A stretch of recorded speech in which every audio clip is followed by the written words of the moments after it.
Assalamualaikum warahmatullahi wabarakatuh. Selamat datang kembali di channel Alan Stories, channel yang akan membahas tentang kisah misteri, kasus kriminalitas, mitos, tradisi adat, dan sejarah. Pertama-tama saya mau mengucapkan terima kasih buat teman-teman yang sudah mau klik dan menonton video ini. Semoga kalian selalu diberi kesehatan, keselamatan, umur yang panjang, dan rezeki yang melimpah. Di video kali ini saya akan menceritakan sebuah kisah kasus pembunuhan yang terjadi pada tahun 2016 yang lalu guys, dimana seorang siswi SMP meninggal dengan cara tragis di tangan 14 pemuda yang tinggal satu kampung dengannya. Namun sebelum kita lanjut ke ceritanya, jangan lupa teman-teman klik subscribe dan tekan notifikasi loncengnya supaya teman-teman tidak ketinggalan setiap kali saya upload video baru. Oke lah guys, nggak usah basa-basi, mari kita bahas-bahas. Ini dia, check this.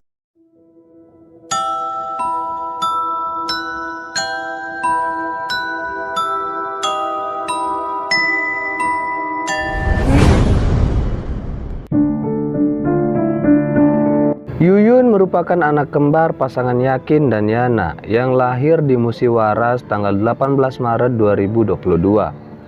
Kembarannya sendiri bernama Yayan. Mereka kembar tak identik. Saat Yuyun masih kecil, orang tua Yuyun pergi merantau ke desa Kasie Kasubun, Kecamatan Padang Ulak Tanding, Kabupaten Rajang Lebong, Bengkulu. Di sana, orang tua Yuyun bekerja sebagai petani kopi. Siswi berusia 14 tahun ini merupakan gadis desa yang cerdas. Semua itu tampak dari prestasi Yuyun yang selalu juara kelas di SMP Kecamatan Padang Ulak Tanding. Di mata para guru, Yuyun dikenal sebagai sosok yang periang, sederhana, mudah bergaul, dan sosok siswi yang selalu bersemangat. Selain berprestasi di sekolah, Yuyun juga adalah anak yang pandai mengaji. Beberapa kali dia melantunkan ayat-ayat suci Al-Quran ketika ada warga yang meninggal di desa Kasie Kasubun, tempat ia tinggal. Kepribadiannya itu membuat Yuyun disegani teman sekolah dan disayangi masyarakat di desanya. Setiap hari, Yuyun harus berjalan kaki untuk pergi ke sekolah yang jaraknya kurang lebih 1 km dari rumahnya. Jalan yang dilalui pun cukup mengkhawatirkan sebab melewati hutan serta area perkebunan yang sepi. Namun semua itu bukan halangan bagi Yuyun untuk bersekolah demi sebuah cita-cita yang mulia, yakni ingin menjadi seorang guru jika besar nanti. Namun sayangnya Yuyun harus meninggal secara tragis sebelum cita-citanya tercapai.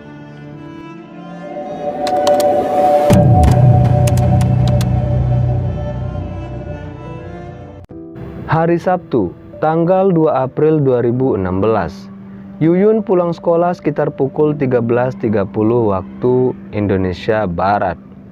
Ia pulang dengan membawa alas meja dan bendera merah putih untuk dicuci sebagai persiapan upacara bendera pada hari Senin mendatang. Saat berjalan melewati perkebunan, ia berpapasan dengan 14 pemuda yang sedang nongkrong di sekitar kebun tersebut. Ke-14 pemuda ini satu kampung dengan Yuyun, dan pada waktu itu mereka baru saja selesai pesta miras.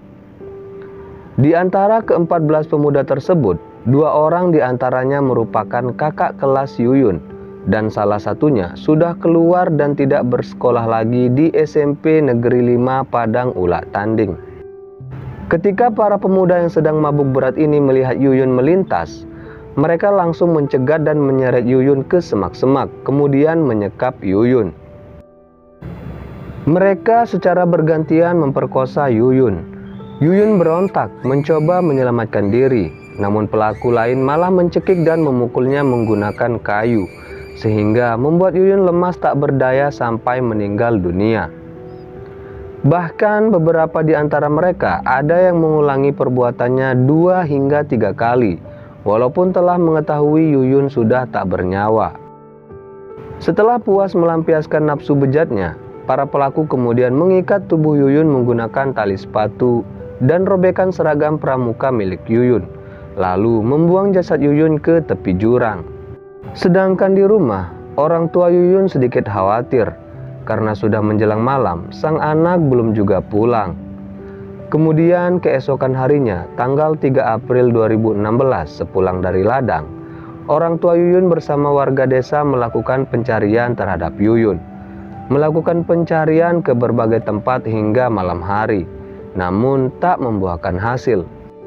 Malam itu juga, warga desa mengadakan yasinan di rumah orang tua Yuyun. Kemudian, pada Senin 4 April 2016, warga kembali melakukan pencarian terhadap Yuyun. Tak diduga, untuk menghilangkan jejak, beberapa pelaku turut serta membantu warga melakukan pencarian terhadap Yuyun.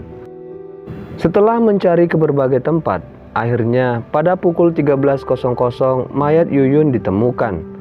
Mayatnya pertama kali ditemukan oleh DA dalam kondisi telanjang tertutup daun pakis. Posisi badan menelungkup dan tangan terikat tali dari atas hingga ke bawah paha. Saat ditemukan, terdapat lebam bekas pukulan pada muka dan tanda kekerasan pada kemaluan korban. Lantas, penemuan tersebut langsung dilaporkan ke kepolisian setempat karena kondisi tubuh Yuyun yang tidak wajar saat ditemukan. Selain ikut mencari Yuyun, beberapa pelaku bahkan hadir dan berpura-pura membantu kepolisian ketika melakukan olah TKP. Dan sempat mengobrol dengan polisi mengatakan bahwa pelakunya sangat kejam, harus ditangkap. Bukan hanya itu, beberapa pelaku juga ikut menggali kuburan Yuyun. Itu semua dilakukan supaya kejahatan mereka tidak terdeteksi. Tapi apa daya, setelah melakukan serangkaian penyelidikan dan pemeriksaan beberapa saksi, peran para pelaku dalam menghilangkan nyawa Yuyun akhirnya terendus oleh kepolisian.